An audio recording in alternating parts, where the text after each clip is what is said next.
আসসালামু আলাইকুম। এসএসসি পরীক্ষা 2024, যাদের 24 সালে এসএসসি পরীক্ষা দিয়েছো, তোমরা বৈষম্যের শিকার হয়েছো। তোমাদের বোর্ড চেঞ্জ করতে অনেক আশা করে, সেখানেও তোমাদের রেজাল্টটা পরিবর্তন করে দেয় নাই। এটা একটা কলঙ্ক, কারণ এবছর সাবজেক্ট হয়েছে, যার কারণে এবছর রেজাল্টটা খুব 90% উপরে থাকার কথা ছিল সিলেট শিক্ষা বোর্ডের মতো, কিন্তু অন্যান্য 8টি শিক্ষা বোর্ড এত রেজাল্ট খারাপ এসেছে যেটা বলার বাইরে।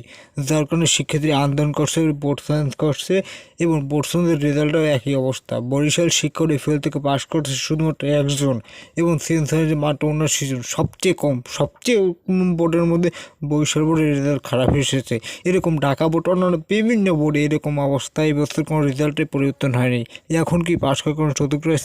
দেখো, আর কোনো সুযোগ নাই বলে জানিয়েছেন ঢাকা শিক্ষা বোর্ডের অধ্যাপক তপন কুমার সরকার। তিনি বলেন 2025 সালে শর্ট সিলেবাস, এখনও স্টুডেন্টরা যদি ভালোভাবে পড়ালেখা করে 2025 সালে ফুল মার্কে পরীক্ষা দিতে পারবে, এটা জানিয়েছে তপন কুমার। তিনি বলেন আর কোনো পাশ করার সুযোগ নাই, সর্বশেষ একটি সুযোগ, সেটা হলো বোর্ড সায়েন্স। যারা রেজাল্ট পরিবর্তন হয়েছে সে ভাগ্য অত্যাচার হয় নাই, কিছুই করার নাই। এবছর পরীক্ষকদের ব্যবস্থা আমরা করব, কারণ পরীক্ষকের ভুলের কারণে শিক্ষার্থীদের এই অবস্থা।